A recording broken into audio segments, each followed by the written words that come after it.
Okay, I'll start, I guess. Hi guys, my name is Neetu. I'm an English student at Pembroke College at Oxford, and I'm in my final year. And today we're going to be talking about life at Oxbridge.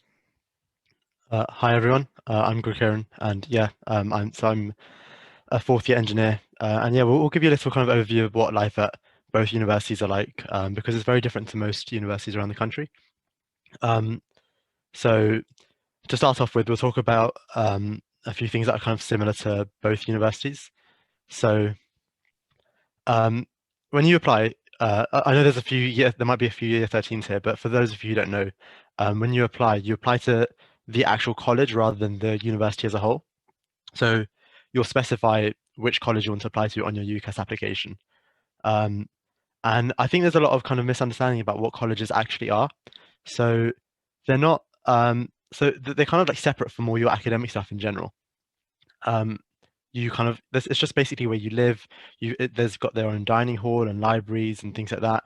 Um, and then all of your academic stuff is generally done at a separate department.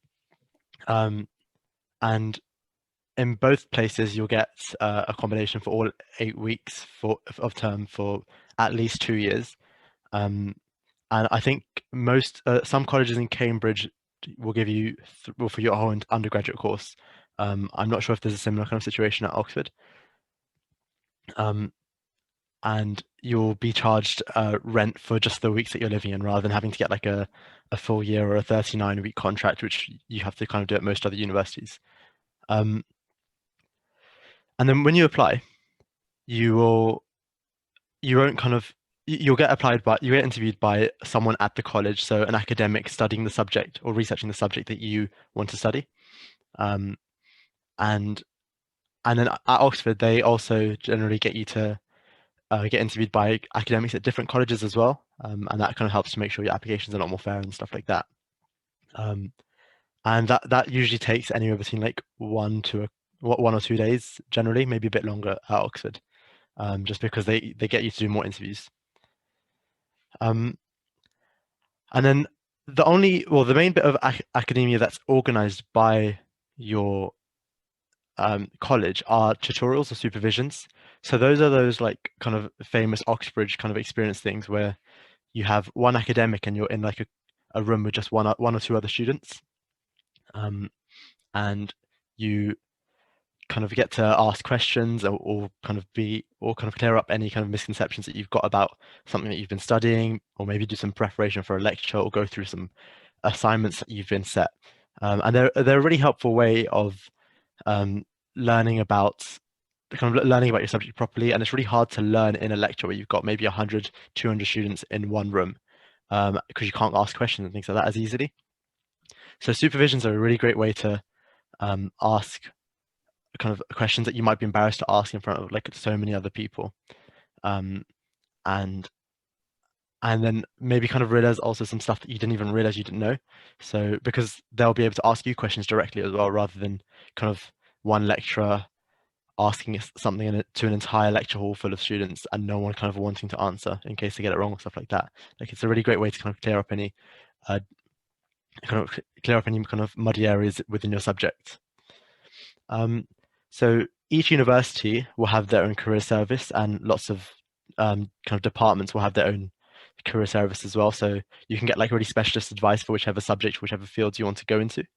Um, and these facilities are all like free to use. Um, they'll support you at every stage of kind of you getting internships and grad schemes and jobs and stuff like that. Um, both universities are really, really good at helping to make sure that you are okay for kind of you're where you want to be at any stage. They'll have all the context that you could possibly want. Um, and something that's really impressive with Oxbridge is that there's over 100 libraries at each university. So a lot of undergraduates never have to buy books, unless they want to. Um, and often, if a book isn't available at one university, they can kind of get it transferred. So at one library, you can get it transferred to you can either go to another library or get it transferred to the library that you go to. Or sometimes you'll be able to just request the book kind of for the library, so the library will order it just for you. Um, and then obviously when you're done with it, you can return it so other people can use it. But they'll really look after you at both places. And yeah, so 100 libraries. I mean, that's a lot of books, right? You'll find everything you need in one of those libraries. So yeah, and then I'll pass over to Neetu to talk to you a bit about the Oxford specific stuff. Yeah, so once again, Oxford has been ranked the first uni in the best uni in the world. There are 32 colleges and 6 private halls, and one of the kind of biggest differences between STEM degrees and humanities degrees is that the STEM lot have exams nearly every year, and they do have exams every year, whereas with humanities students, we only have them in first year, and they're called prelims or preliminary exams. And then we have them in third year, and they're called finals, so there are final exams. Yeah. Do you want to move on to the next slide, Kiran?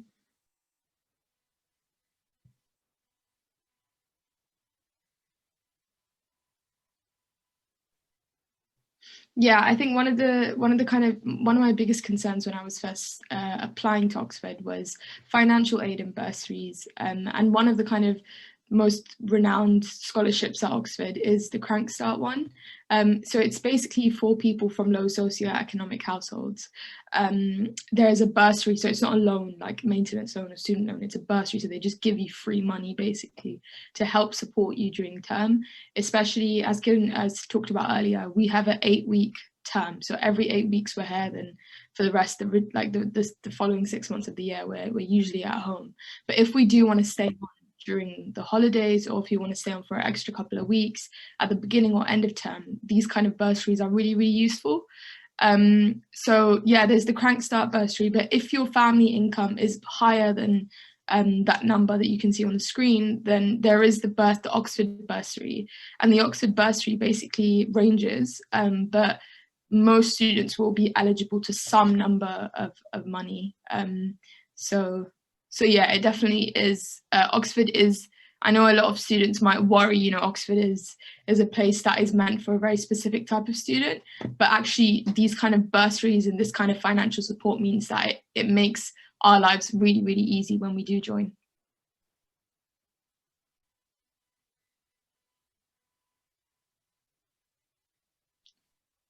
Gideon, we can't hear you.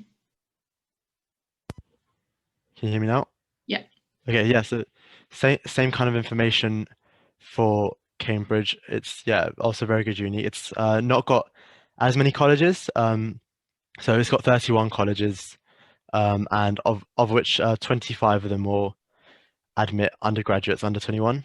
So some of those are kind of female only, and some of those 6 colleges that don't admit undergraduates are either just graduate colleges, so for people who have already done a degree, or for people who are over 21, just because kind of your mindset's very different between those 3 years.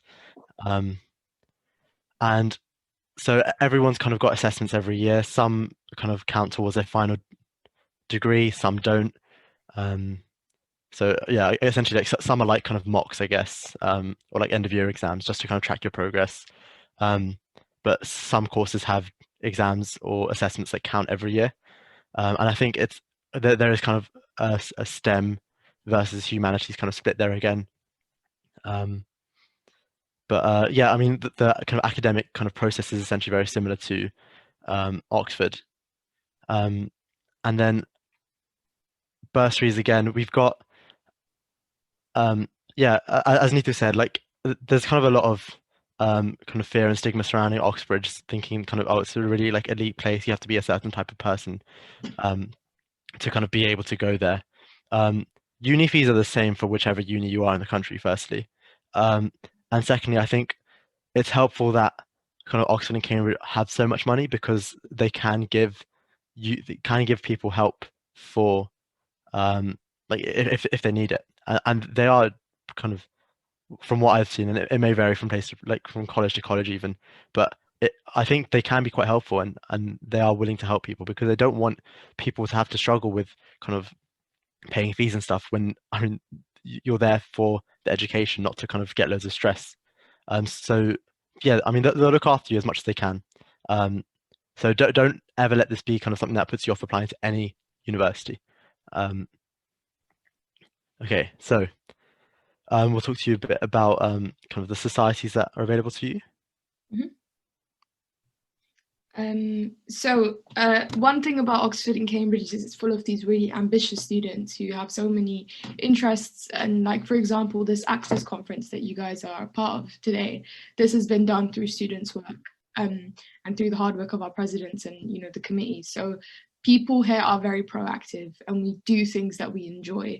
So one thing that you will learn if you do apply and if you do end up at Oxford or Cambridge is that there's a lot of stuff going on all the time. And in Freshers Week, it can be really, really overwhelming, but you will eventually find your people and find your passions and your interests outside of your degree. So a few examples here is there's a Gurdwara in Oxford and in Cambridge. The Gurdwara here in Oxford is about half an hour on the bus from the centre, so from where most of the colleges are. There is a BAME rep or a BME rep or a racial ethnic minorities rep in every college. So we have JCRs or like kind of mini student unions or school councils in every college. And these colleges are full of people who have a bunch of roles. So there's an LGBTQ representative, there's someone who represents racial ethnic minorities, there's someone who, you know, represents gender, there's someone who represents the sports in college, someone who represents a bunch of things, the events in college called an ENS rep. So there's a bunch of kind of roles available within college and outside college that are university wide. So the ones that are university wide are like Hindu Society, they have like a Diwali ball and Diwali festivals. India Society, they usually have kind of movie screenings, social events, Bollywood bops, like Bollywood club nights, and socials in general. There's Pakistan Society or PACSOC, there's Oxford South Asian Art Society. I'll talk a little bit more about that because I was president of it last year and we organised Bhangra and loads of kind of fun events for people to get involved in. There's the Majlis Society, which is basically kind of full of like political and more political talks and historical talks about India and Pakistan and Punjab and all sorts. So you can learn a lot about kind of history and politics of the subcontinent. And then other stuff is like there's always sports available at college level and university level, and you can kind of rank up to something called a blues, which means you play sports at a university level, and you're like, it's really selective and it's quite competitive. So there's like sports kind of for fun, and there's also quite competitive sports if that's your thing.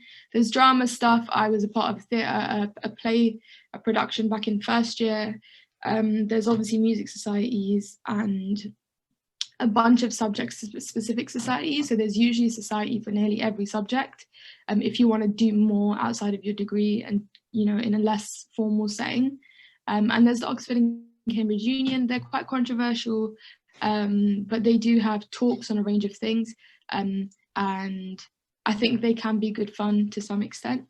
And then there's, the JCRs, which are kind of like college student unions or college school councils that you can apply to become a part of. I think at Oxford, at least, once you start your second year, once you start your first year, kind of a few terms in.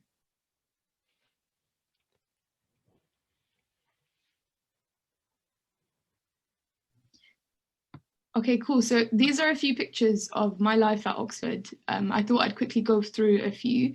So we'll just start with the top left.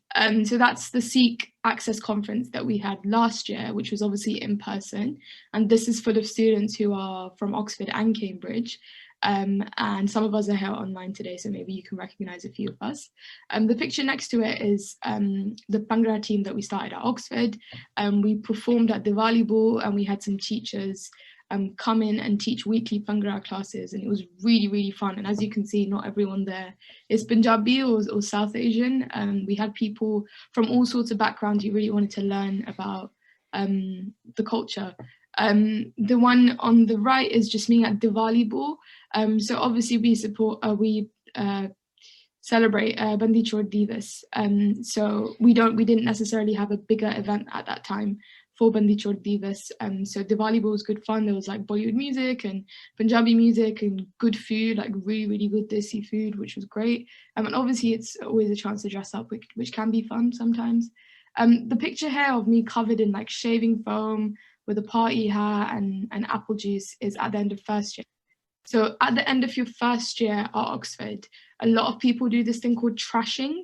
And a trashing is when you come out of the exam hall, you finished your last exam, and all your friends come, they spray like all sorts all over you, and then everyone jumps in the river. It's a weird tradition. Some people like it, some people don't, but it can be quite fun after however many weeks of stress.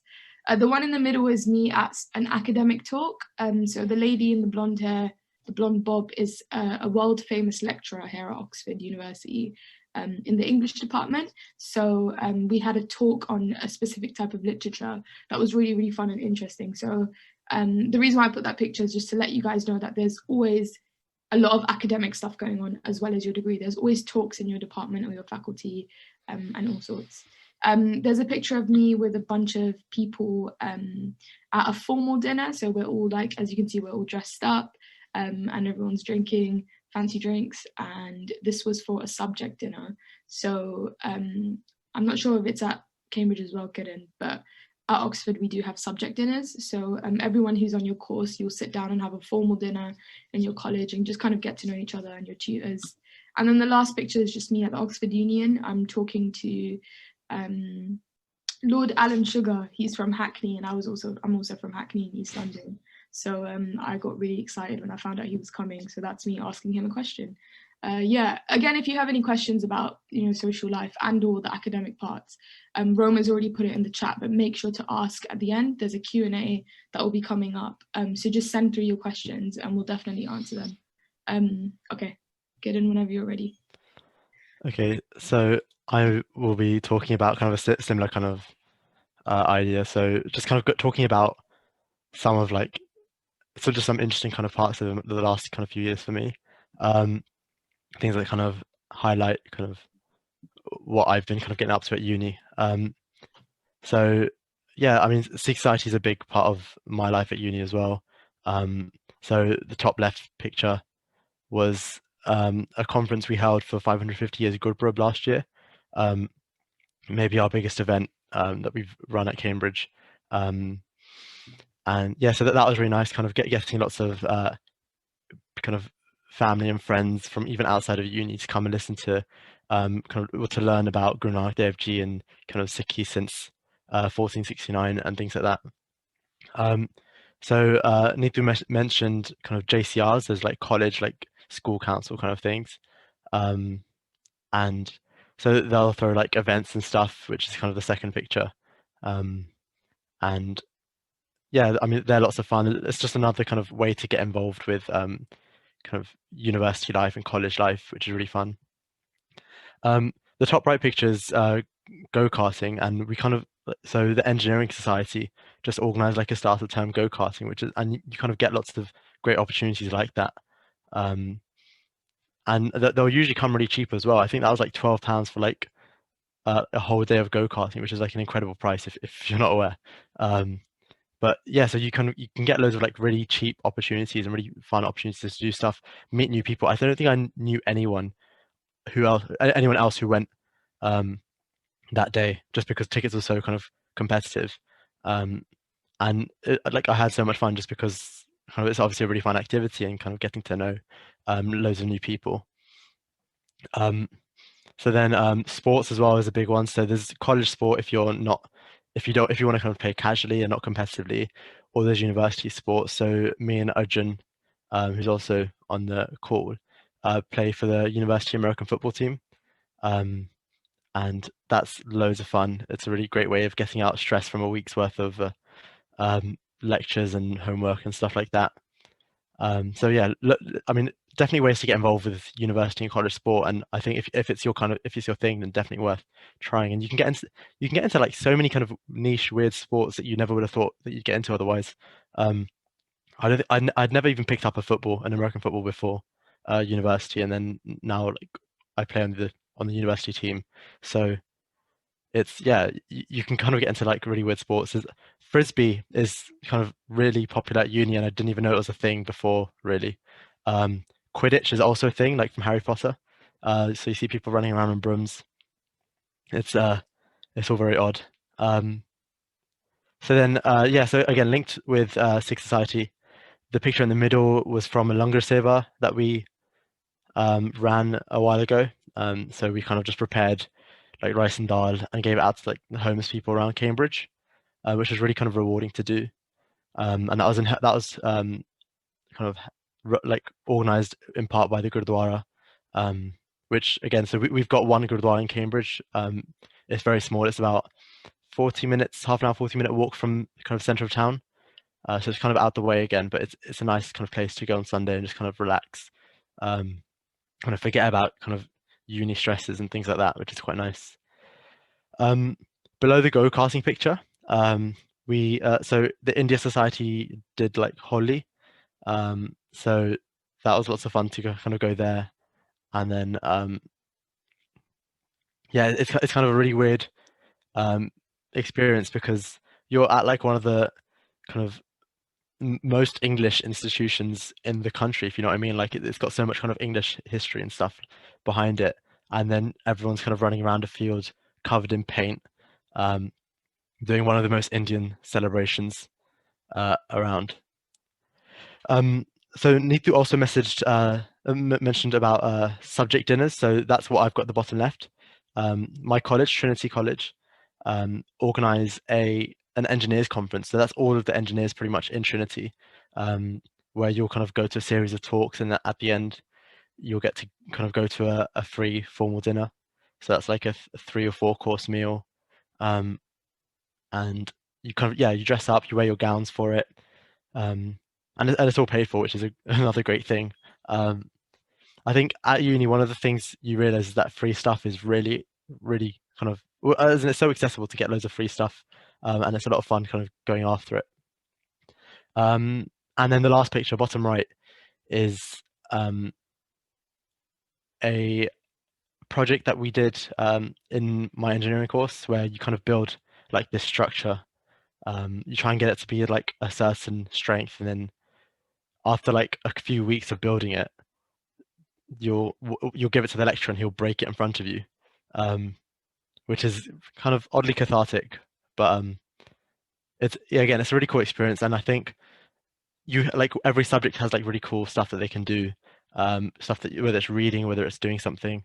Um, yeah, you get loads of really cool experiences through your subject. So, and I think Oxbridge is a great place to do that because the departments are so kind of well connected and well funded. Um, these kinds of experience are really, really good, and it really kind of helps to keep that passion for your subject alive. Uh, and then, if anyone's got any questions about kind of the talk that Neetu gave, feel free to ask. I'm not sure how we're doing questions, Javraj. There's a question on the chat at the moment. Should I answer it? Yeah, if you can read and answer, that'd be good. So the question by Aaron is asking about whether we have time to go to the Gurdwara and all these events because of course intensity. I mean, I can answer first, and then Kiran, maybe you can answer after. Yeah, sure. Okay, so I think one of the things you will quickly learn is that Oxford and Cambridge have a kind of, and feel free to disagree, Kiran, but we have quite a work hard, play hard mentality. So, you will have, I mean, for English, we don't have as many contact hours as STEM students. So Kiran will be in touch with his tutors or in the lab a lot more than I would see my tutors or my professors. I will have 2 to 3 hours of contact hours a week. At max, I'll have 5 if I have a class as well. So that means that a lot of my time is organized by my own kind of schedule, my own independence. So I don't have to be anywhere anytime. It's only a few hours a week. So that means that I can really plan like my academics around my social life, or vice versa, plan my social life around my academics. And I think they say that you should work 40 hours a week. That's kind of the standard. And I guess nearing exams, you probably do work 40 hours or more. But I would say in an average week, we try our best to hit that number. But that does leave us with the weekend free, or that does leave us with evenings free. So we're not constantly working. We are really busy and it is intense, but we're not constantly working. So we do have time, maybe a few days a week, I would say once or twice a week, to do something that's not degree related, whether that be an event that's maybe 2 hours, a talk, or going to the Gurdwara for 2-3 hours on a Sunday. We can spare, a few hours a week. So yeah, I think that would be a good way to put it. Yeah, I definitely agree with that. My thought is that it's just about kind of what you prioritize. And obviously you're here for a degree, which is really important. It's kind of what you're paying for, but I guess you're also kind of paying for the experience as well. So don't kind of forget about that. Yeah. I mean, my kind of thinking is that work will kind of fill as much time as I give it. If I give it my entire day, 7 days a week, I will take that much time to do all my work. Yeah.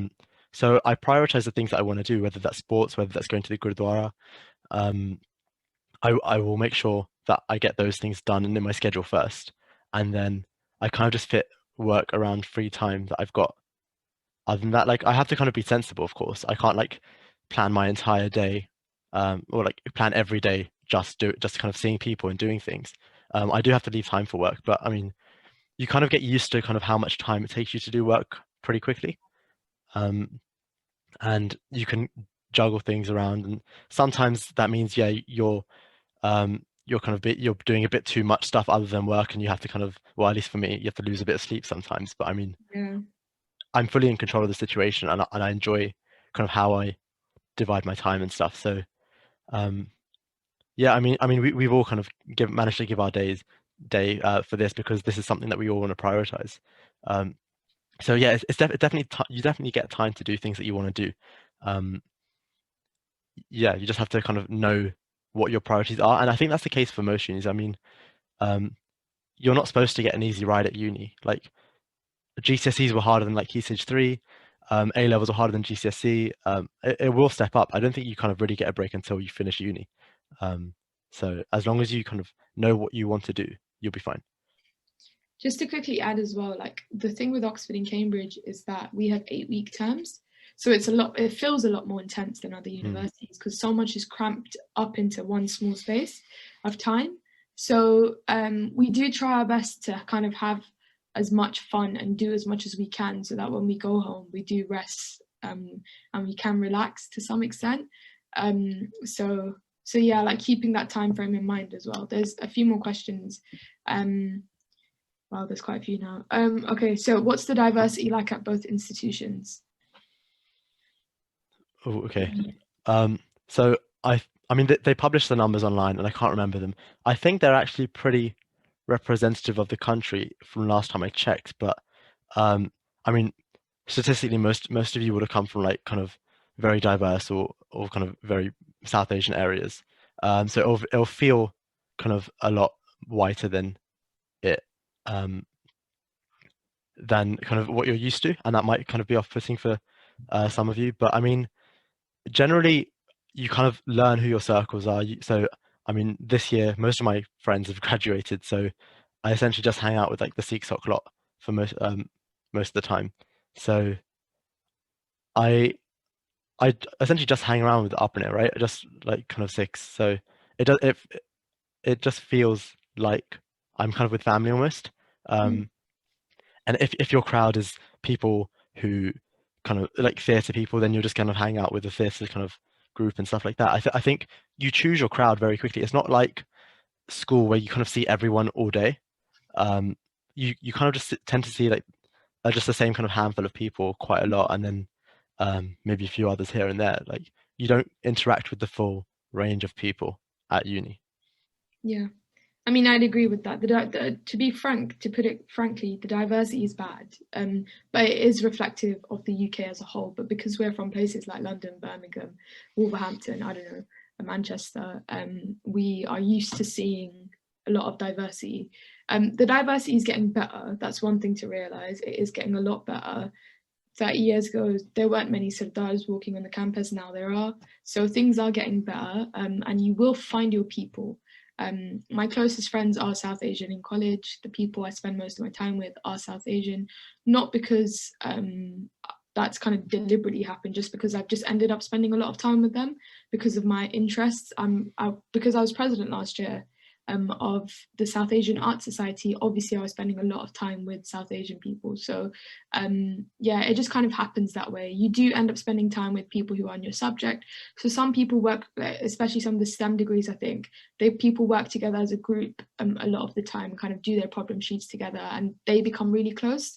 So it just kind of depends. So the diversity is not the greatest, but it's improving, and you do find your people either way. So yeah.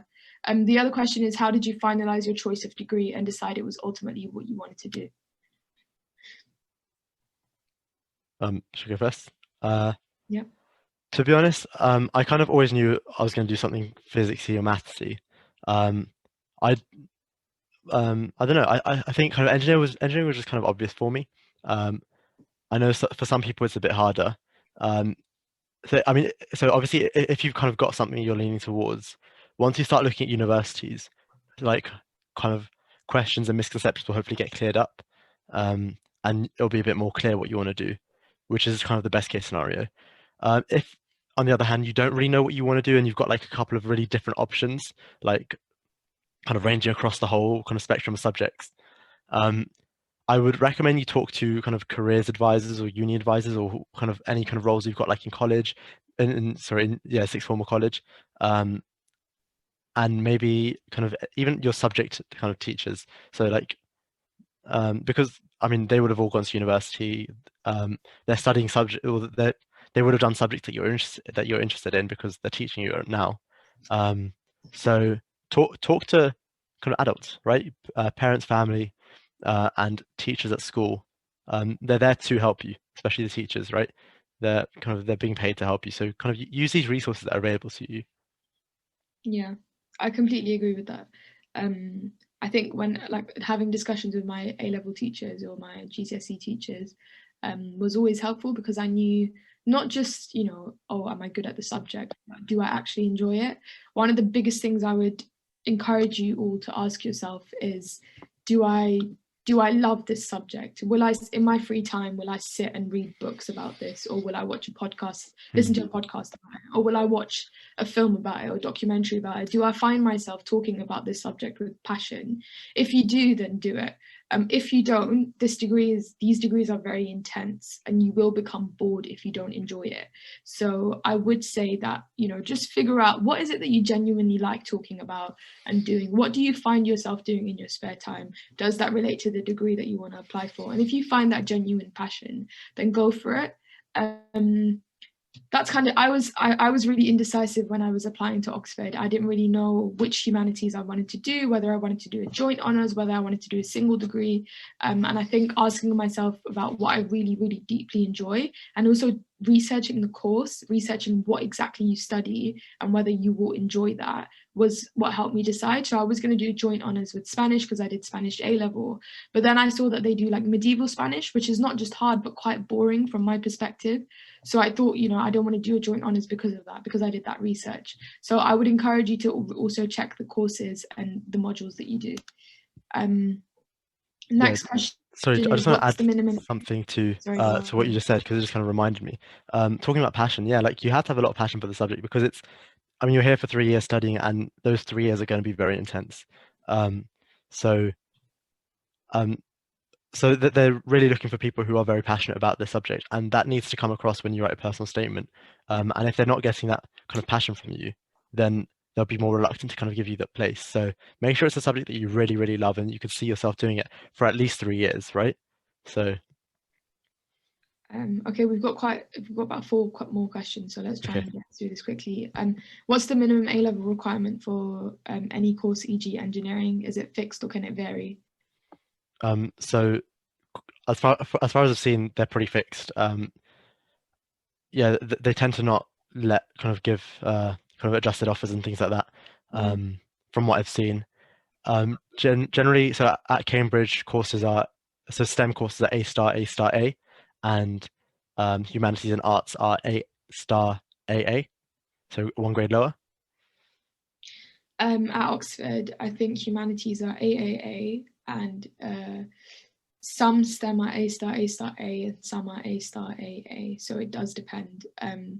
There are if you have mitigating circumstances, so if something has happened in your personal life that your teachers are aware of, if some sort of unforeseen circumstances have happened during your A-level exams, which means that your grade was slightly off, some colleges will take that into consideration because something has happened. It wasn't your intelligence or your lack of ability, it was because something happened. That means that your grade's a little bit lower, whether that be at year 12, something happened, or year 13. So if you address that and let your teachers know and put that in your form when you apply, that could maybe answer your question. But outside of that context, no, I don't think there is any flexibility. How do you decide what college you want to apply to? Okay, so I took a really nerdy approach to this. Shocker from the engineer.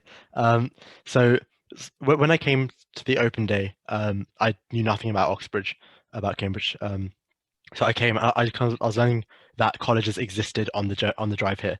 When I was here, I was just looking around. I thought, oh, like these places are pretty. I'll apply. I didn't remember like a single college's name. But then when I came back home, I was like, yeah, okay, I want to apply. I made like a table, like a matrix of all the colleges like down the side and all the factors that matter to me. So like the size of the college, how close it is to the department, how close it is to town, and things like that. And I just kind of ranked them all like out of 10. And the one that was on top was Trinity, so I applied there. Yeah. I was very organized. Mine was nothing like that. Mine was a bit all over the place. So I did a summer school at Pembroke College, and I was here for a week when I was at the end of year 12. I really liked it, really pretty. Food was all right. People were really good. Tutors were really good. So I thought, yeah, this is it. What I should have done is a lot more research like Gideon did. So I would suggest just researching, going on the websites of each college. So not every single one, because that's quite a long process, but maybe a few, and then picking it from there. The things that I would factor in when you're picking your college would be accommodation prices, food prices. Some colleges, I think one of us mentioned it in the chat, like St. John's at Cambridge have a lot of money. St. John's at Oxford have a lot of money. So the accommodation is actually kind of cheaper than other colleges, if that's something that is important to you. The food is different at different colleges. Overall, it kind of does balance out to be the same, but some colleges do have slightly nicer food or slightly cheaper food. And also college sizes, what colleges are known for. Some colleges are quite sporty or have, some colleges are a bit more artsy. Some colleges are like left wing or right wing, or known to be left wing or right wing. So kind of just researching on the website what their vibe is could be useful. But yeah, I guess we all go to quite different colleges, so maybe we could all talk about that at the end of today. Okay, so did you know Oxbridge was your goal from before, or was it something you decided at year 12, 13? For me, I think the main reason I applied is because in year 11, someone wrote in my yearbook that they think I could get into Oxbridge. So then I was like, oh, that's a good idea. I didn't really have like a relationship or like a long-standing desire to get into to Cambridge. It literally started after the open day, so at the end of year 12. So you guys are already ahead of me for kind of turning up today. I wouldn't have kind of really thought about Cambridge for another like 9 months or so. I guess, yeah, it's kind of similar situation. I think in year 11, I remember GCSE results day, everyone was like, all the like smart kids got their results. And then I realized that my results were quite similar to like the smart kids. And I was like, does this mean I'm a smart kid? And does this mean maybe I could apply to a top university? So after that realization, I just started being a bit proactive, like applying. I mean, I'm lucky because I'm from London, so we have a lot of schemes for widening participation for people of color, for minority ethnic backgrounds and stuff like that. So I started applying to like things, going to lectures in central London, and just being quite proactive about my learning. And then I realized I actually do quite like academics. I do enjoy it. And I ended up at an Access summer school at Oxford at the end of year 12. So then that's when I realized, yeah, I'm definitely going to make that application. So in the summer before submitting your application, I kind of said, yeah, I'm actually going to do this. So it wasn't kind of something I had thought about from a very young age. And it doesn't have to be honest. I think it's just not necessary. Yeah, it's just about having the passion. And once you realize you have passion for your subject, then great. I think we have time to answer maybe one more. What is the process like for switching courses during first year, and how common is it? I mean, it happens. I mean, ideally you just pick the right subject from the start, but obviously it's not as simple as that. Talking to your tutor, who's in charge of like your pastoral stuff, in our case at least, the tutor's in charge of pastoral stuff, and your director of studies kind of helps you with all your academic stuff. If you talk to them, they can usually help you kind of through that process. I've never gone through it, so I don't know how it works, but yeah, essentially there are contacts that help you do it, and it happens. So the university, it's not going to like take them as a surprise that you want to do this, that they know they have processes for these things. Yeah, I mean, personally, no, I don't know much from first-hand experience, but yeah, it is a thing. It does happen, and all it does is require a lot of conversation with your tutors, and sometimes it might require some sort of exam or test to make sure you know if it's an extreme switch. So for example, I don't know, if I try to do engineering, for example, I do English, they would need to think about those factors, especially considering which A levels you did and all. So yeah, it would require a lot of conversation.